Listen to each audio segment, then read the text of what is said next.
여러분, 그 새해 첫날은 언제예요? 1월 1일이죠.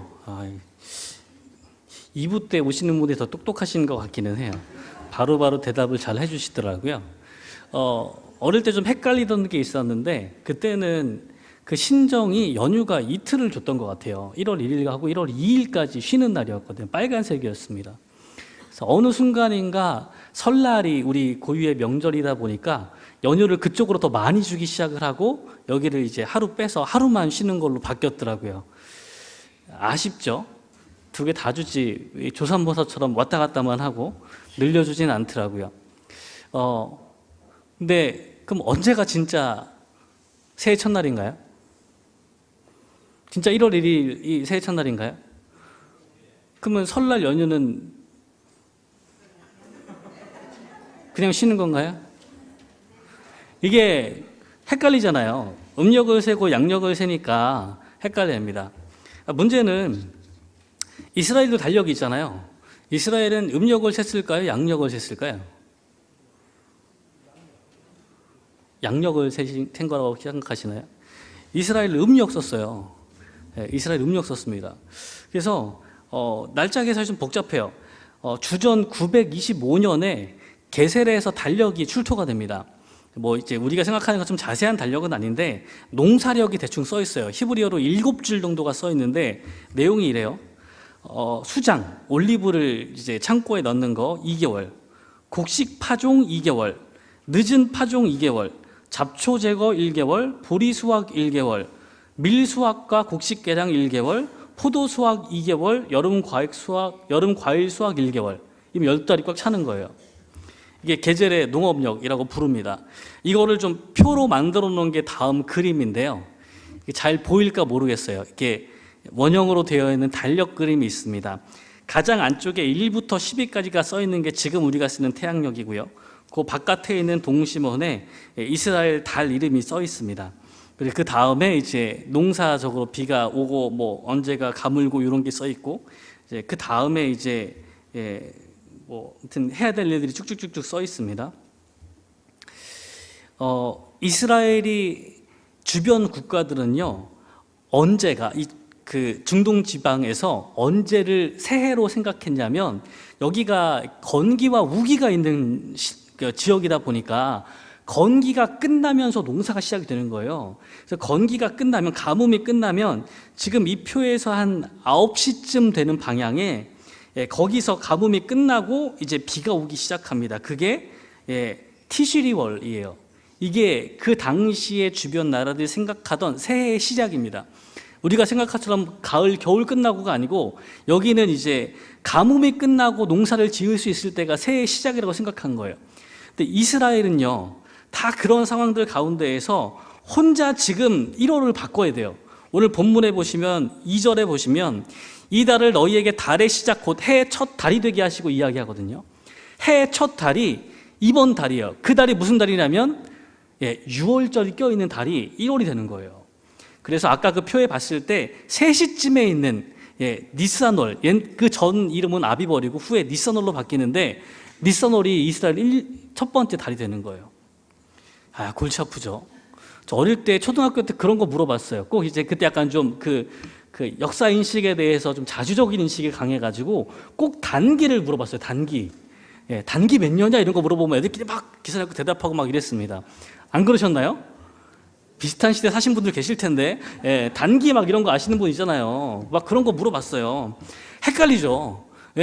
지금 주변 나라들은 다 이 티슈리 월을 연초라고 생각하고 세고 있는데 혼자 니산월을 세고 있는 거예요. 이거 웃기죠. 근데 이게 왜 중요한 거예요?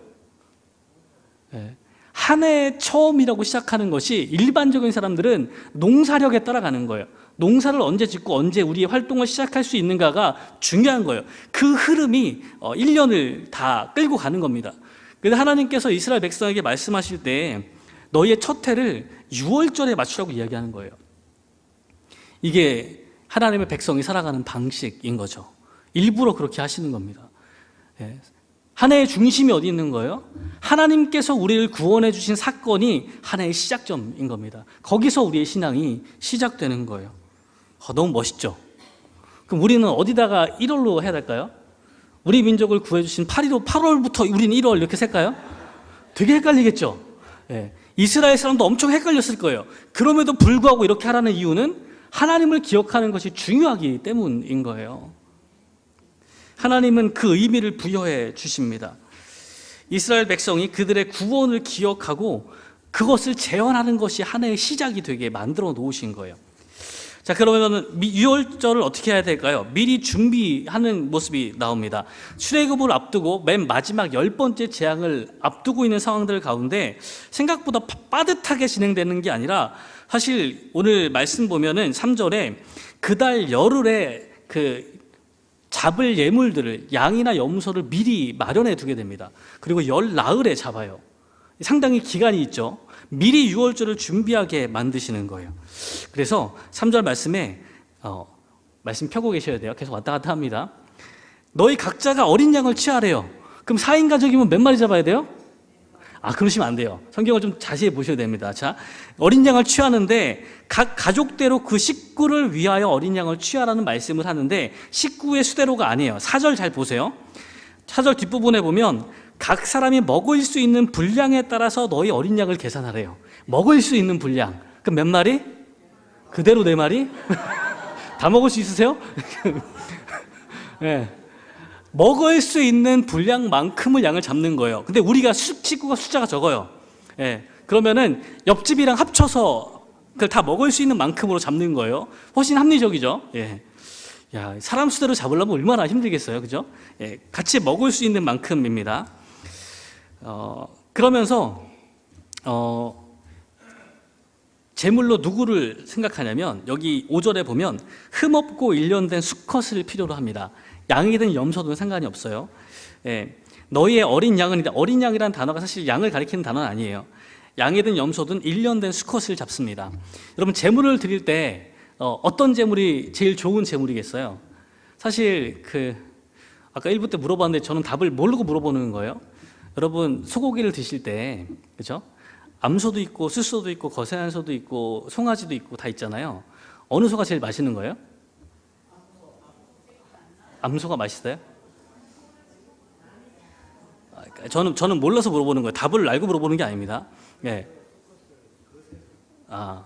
어쨌건 이런 게, 어쨌건 맛있는 소라는 거, 우리는 그런 기준들이 있잖아요. 예. 그죠? 기준들이 있죠. 아마 수컷들이 좀 냄새가 좀 많이 나잖아요. 그죠? 1년이면 벌써 냄새 나겠죠. 예. 뭐 양들도 사실 6개월 미만이 냄새가 안 나잖아요. 그죠? 근데 본문에서 수컷을 달래요. 그럼 하나님의 기준은 뭐예요? 맛있는 걸 달라고 그러신 건가요? 하나님의 기준은요, 아마 당시에 이스라엘 사람들이 그렇게 엄청 부자는 아니었거든요.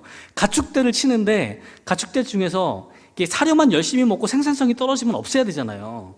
그러다 보니까 일반적으로 수컷은 1년을 키운 다음에 정말 건강하고 튼튼한 애들만 남기고 하나씩 잡는 거예요. 수컷은 잡고 암양 같은 경우, 암염소는 대개 8년 정도를 키웠다고 해요.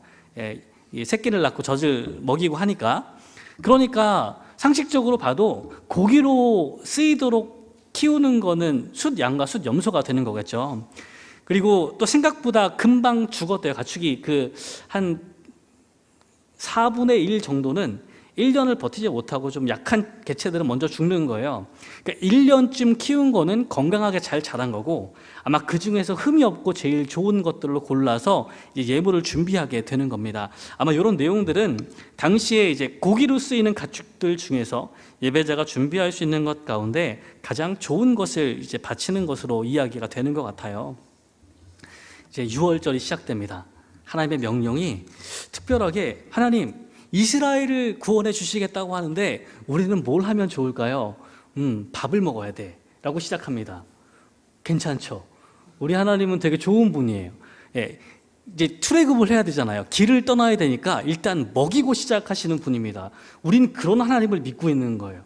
예, 교회가 밥을 준다는 사실이 얼마나 감사한지 몰라요. 코로나 끝나고 밥 먹는다는 것이 엄청 행복합니다. 하나님께서 식사를 이야기하시는 8절에 보면 고기를 불에 구워 무교병과 쓴 나물과 함께 먹으래요. 이 세 가지가 중요한 식단인데, 무교병은 누룩을 넣지 않은 거죠. 출애굽할 때 급하게 나가야 된다는 것을 염두에 두면서 빵을 부풀려서 먹는 과정들을 생략한 무교병을 먹었습니다. 쓴 나물은 이게 이 단어가 히브리어로는 그 상추에 해당하는 말이래요. 아카드 말로 상추인데 이집트에서 상추가 재배된 기록이 남아 있습니다. 이 쓴 나물이라는 말이 어쨌건 맛이 썼나 봐요. 상추가 좀 맛이 쓴가요? 우리는 쌈장에 발라 먹어서 맛이 잘 티가 안 나는데 어쨌건 그 쓴 나물이래요. 햇빛 받으면 써지죠, 뒤에가. 그죠? 예. 그런 걸 몰랐나 봐요. 걔네는 그때까지 길렀나 봐요. 그 전에 먹어야 되는데. 어쨌건 이 쓴 나물을 먹는 이유는 이스라엘이 출애굽하기 전에 애굽에서 있었던 시기에 그 고난을 상기시켜 주는 거예요. 고기를 먹게 되는데 고기는 이번엔 조리법이 나와요. 양과 염소를 잡았는데 9절에 보면 조리법이 날것으로 먹어도 안 되고 물에 삶아서 먹어도 안 되고 불에 구워 먹으래요.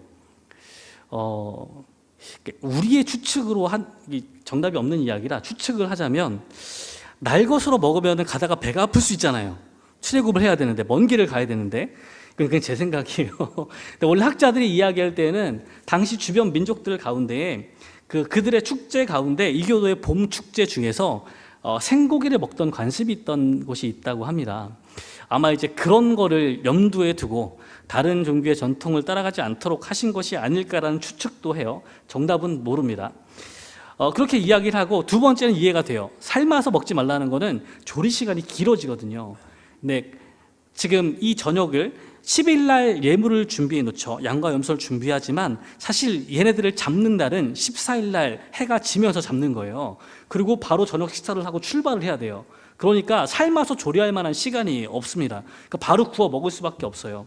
그렇게 구워 먹으라고 말씀을 하시고 10절에 보면 아까 먹을 수 있을 만큼을 계산해서 양을 잡으라고 했죠. 그래서 아침까지 남겨둔 것들은 불살라야 돼요. 왜냐하면 거룩한 식사로 지정되어 있기 때문에 다 먹지 않았을 때에는 태워서 없애야 되는 겁니다. 조건이 한참 뒤에 가면 하나 더 나오는데 46절에 보시면 한 집에서 먹되 고기를 집 밖으로 빼면 안 돼요. 집 안에서 다 먹어야 되고 그 잡는 양과 염소의 뼈를 꺾지 말라고 나옵니다. 6월절 제물에 대해서는 1년 된 양이나 염소의 뼈를 꺾지 말라고 말씀하십니다. 음식을 먹는 방식도 딱 정해져 있어요. 이렇게 먹어야 돼요. 6월절 음식은요 11절 말씀처럼 허리에 띠를 띠고 발에 신을 신고 손에 지팡이를 잡고 급하게 먹어야 돼요. 여러분 맛있는 음식을 차려놨는데 급하게 먹으면 어떻게 돼요? 체하죠. 야 어떻게 이런 일을 지금 일반적으로 나중에 그리스 로마 문화가 들어오고 나서는 예수님 시대에는 만찬이 자주 열렸거든요. 그때의 만찬 자세는 그리스 스타일이에요. 아시죠? 앞에 이게 낮은 상에다가 음식 다 올려놓고 상체를 거기 기대가지고 반쯤 엎드려서 먹는 게 그리스식 만찬입니다. 유대인들도 집에 있을 때는 옷을 편안하게 입었어요. 헐렁헐렁한 옷을 입고 편하게 식사를 했는데 오늘 여기 허리에 띠를 띄웠어요.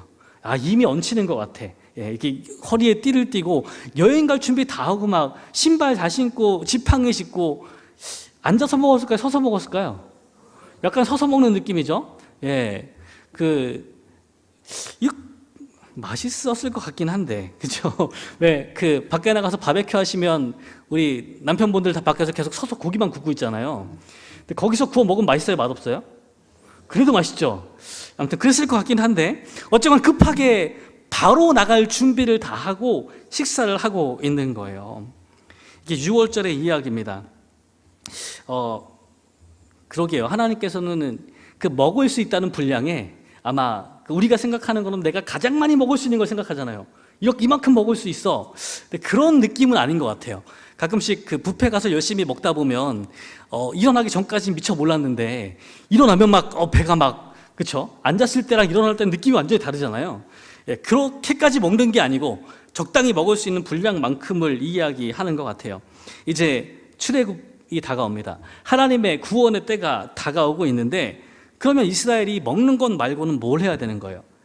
여행을 떠나기 위해서, 출발하기 위해서 잘 먹었어요. 근데 그거 말고는 다른 게 없나요? 중요한 게 하나 남아있죠. 중요한 게 잡았던 재물 가운데에서 피를 취해서 집 문의 위쪽에 인방과 양쪽의 문설주에 바르는 거예요. 왜 발랐을까요?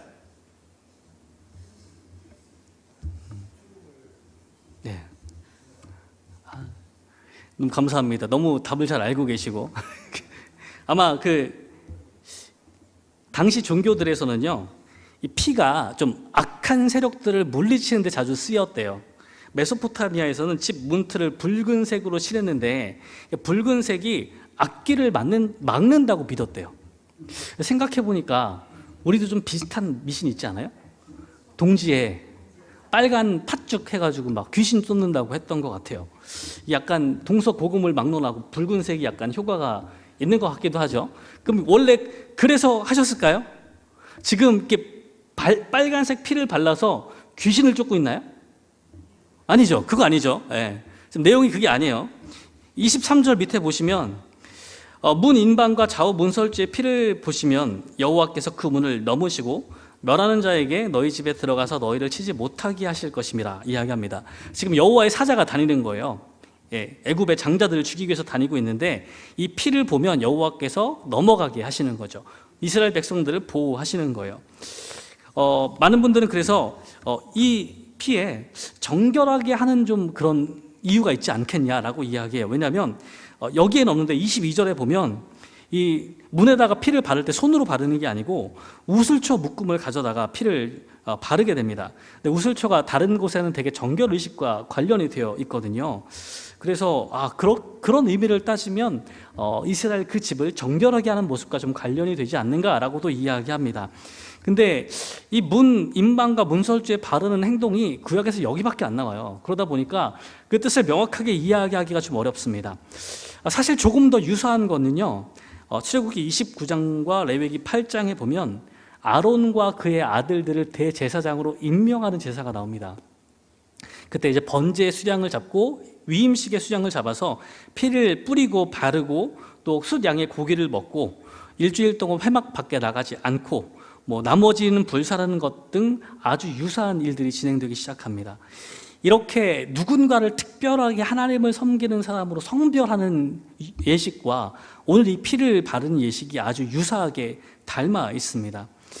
그렇게 뜻을 해석해내면 하나님께서 우리를 구원하려고 하는 계획을 펼치고 계신데 우리에게 지금 무엇을 요구하고 계시냐면 제물의 피를 바르는 일들을 얘기하고 계시는 거예요. 근데 그 의미가 스스로 거룩하게 성별하기 위한 일을 하라고 이야기하시는 거죠.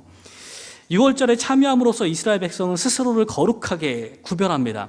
동물의 희생 제사를 통해서 나중에 이야기겠지만 이스라엘 백성의 죄를 속죄하는 거죠.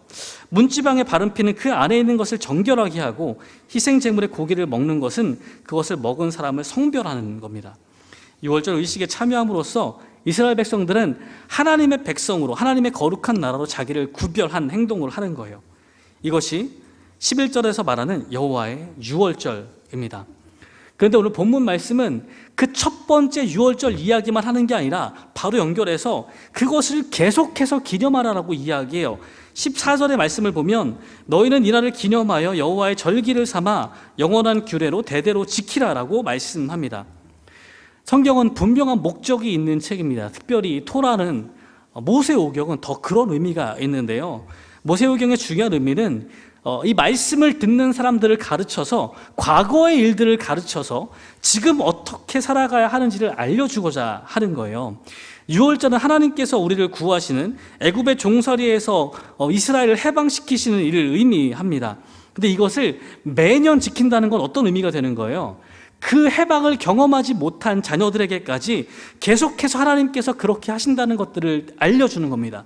몸으로 깨닫게 하는 거예요. 출애굽과 비슷한 일들을 똑같이 재현하는 걸 통해서 하나님의 구원 행위가 우리 가운데에도 지금 일어날 수 있다는 것들을 계속해서 들려주는 거예요. 이게 절기와 성례전의 힘인 겁니다. 우리 유월절 지키나요?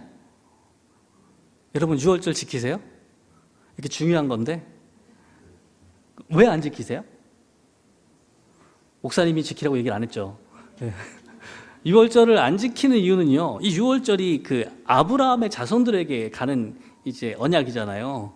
근데 우리는 이쪽 라인 말고 예수님께서 오신 이후에 믿음으로 하나님의 자녀가 되는 길을 좀 다른 루트를 타게 됩니다. 그러다 보니까 유월절은 중요해요. 하나님의 구원도 중요하고 그것을 다시 되새기는 시간도 무척 중요한데 우리에게는 조금 변형된 형태의 이 절기가 남아 있습니다. 우리가 지키는 유월절과 동일한 게 있는데 어떤 게 동일한 거예요? 유월절 만찬과 동일한 건 뭐예요? 성찬이에요. 네, 유월절 이 어린 양으로 돌아가시는 건 누군가요? 예수님이죠. 마태복음 26장 17절에 보면 마지막 만찬의 배경이 나옵니다. 무교절의 첫날에 제자들이 예수께 나와서 이르되 유월절 음식 잡수실 것을 우리가 어디서 준비하기를 원하시나이까. 예수님께서 마지막 만찬을 유월절 만찬으로 하고 계시는 거예요. 그때에는 유대인들은 무교병과 쓴 나물과 그리고 고기 세 가지를 이렇게 먹었는데 우리는 예수님께서 그때 뭘 주시는 거예요? 자신의 피와 자신의 몸을 주면서 이 날을 기념하라고 하시는 거죠. 뭘 시작하려고 하시는 거예요? 너희를 구원할 계획을 지금 시작하시려고 하는 거예요. 성찬은 그것을 기념하는 겁니다. 출애굽기 아까 12장 46절에서 한 집에서 먹되 고기를 조금도 집 밖으로 내지 말고 뼈도 꺾지 말라고 했잖아요. 이것을 요한복음에서 예수님과 연결 짓습니다. 요한복음 19장 36절은 예수님께서 십자가에 달리셨을 때 뒤에 그 명절이 다가오기 때문에 빨리 십자가에 있는 죄수들을 죽이려고 다리뼈를 꺾으려고 군인들이 찾아갔을 때 죽었나 안 죽었나 확인하려고 옆구리를 찌릅니다. 그때 죽은 사람의 그 증거로 물이 이제 피와 물이 다 분리돼서 나오는 것을 보고 뼈를 꺾지 않게 돼요. 요한복음 19장 36절에 보면 이 일이 일어난 것은 그 뼈가 하나도 꺾이지 아니하리라 한 성경을 응하게 하려 함이라. 그 뼈가 하나도 꺾이지 아니하리라라는 것은 예수님께서 유월절 제물로 돌아가셨다는 것들을 상징하는 겁니다. 바울이 그래서 고린도전서 5장 7절에 이렇게 이야기해요. 너희는 누룩 없는 자인데 새 덩어리가 되기 위하여 묵은 누룩을 내버리라. 우리의 유월절 양 곧 그리스도께서 희생되셨느니라. 그리스도께서 유월절 양으로 돌아가셨음을 말하고 있습니다. 베드로도 한 번 더 이야기하고 있습니다. 베드로전서 1장 18절과 19절 보면 너희가 알거니와 너희 조상이 물려준 헛된 행실에서 대속함을 받은 것은 은이나 금같이 없어질 것으로 된 것이 아니요 오직 흠없고 점없는 어린 양 같은 그리스도의 보배로운 피로 된 것이니라 라고 이야기하고 있습니다. 유월절 어린 양이신 그리스도께서 피를 흘려주셔서 우리에게 다시 한번 유월절 사건이 일어나게 하시는 거예요. 첫 번째 유월절에는 하나님께서 이스라엘을 구원하시기 전에 이스라엘이 해야 될 일이 있었죠. 그 여행을 준비하고 급히 그 식사를 해야 되고 제물을 잡아서 그 피를 발라야 했습니다. 지금은 하나님께서 우리에게 구원 사건을 일으키려고 하시는데 그럼 우리가 무엇을 해야 되는 거예요? 다시 한번 우리를 자유롭게 하시는 그 사건에 동참하기 위해서는 무엇을 해야 되죠? 예수 그리스도께서 말씀하신 그 피와 그의 몸에 참여해야 하고요.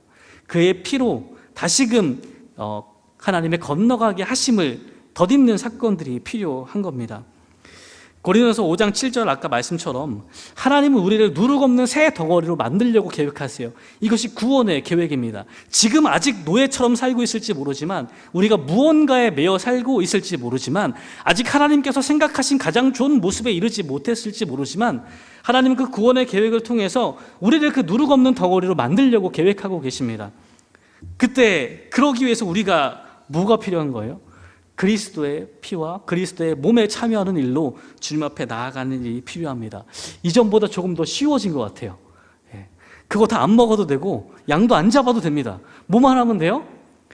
그리스도의 나눠주신 그 마지막 만찬에 참여하는 일, 그리스도의 십자가에 동참하며 그 피로 덧입는 일들이 우리에게 필요합니다. 이 일들이 제일 중요한 건요, 연례적으로 이것을 연초에 행하면서 이스라엘이 기념하는 것처럼 우리는 가만히 있다가도요, 어느 순간 우리가 다시 이스라엘이 그랬던 것처럼 다시 노예 생활로 접어드는 것들을 발견하게 됩니다.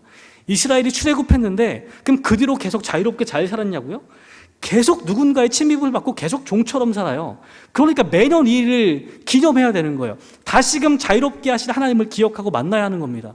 우리는요, 구원받고 나서 하나님께서 자유롭게 해주셨는데 다시금 무언가의 종노릇하면서 살아요.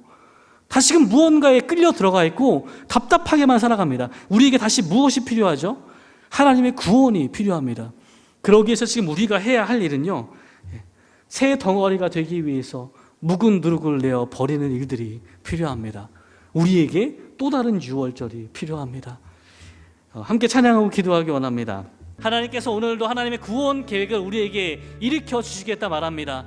우리의 능력으로 해내는 것이 아니라 그의 피를 의지할 때 그 일이 넘어가면 하나님의 구원이 시작됨을 말씀하십니다.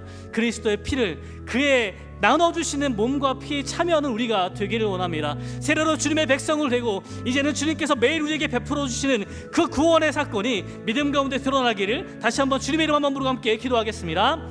주여, 하나님 감사합니다. 우리를 하나님의 백성 삼아 주시니 감사합니다. 우리가 준비할 수 있는 것에는 한계가 있지만 우리의 삶을 매일매일 지옥처럼 가두어 놓고 하나님 노예처럼 붙잡아 놓는 일들 가운데에서 하나님께서 구원 계획을 선포하고 계십니다. 하나님 지금은 그렇지 않지만 우리가 누룩 없는 새 덩어리라 주여 말씀하십니다. 그렇게 바꾸어갈 주님의 구원 계획에 함께 참여할 수 있도록 인도하여 주시옵소서. 예수 그리스도의 보혈을 의지하여 나아갈 때 그 피가 우리를 적실 때에 하나님께서 우리를 들어주시며 하나님 그 어려운 환난들 가운데에서 우리를 넘어가시는 일들이 일어날 것을 믿습니다. 하나님 우리의 믿음의 고백들이 그렇게 반복될 수 있도록 인도하여 주시옵소서. 우리 한 해의 시작은 하나님의 구원을 기억하는 것으로 시작될 수 있도록 인도하여 주시고 온 가족이 기억하고 다시금 되새기며 반복해야 될 일들은 하나님의 구원에 참여하는 그 일들을 기억하는 것입니다. 하나님 그리스도께서 우리에게 말씀하신 것, 이것을 기억하여 나의 뜻을 행하라고 기념하라 말씀하신 일들이 우리가 주님의 삶에 참여하는 주님의 피와 주님의 몸에 참여를 낼 수 있도록 인도하여 주시고 우리에게 베풀어 주신 구원의 계획을 의지하여서 정죄함 가운데에서 우리를 붙드는 많은 일들 가운데에서 자유롭게 살아갈 수 있도록 주여 인도하여 주시옵소서. 하나님, 사랑하는 주님의 백성을 그 어려운 상황 가운데 그대로 두고 보지 않으심을 믿습니다. 우리를 구원할 계획을 준비하고 계심을 믿습니다.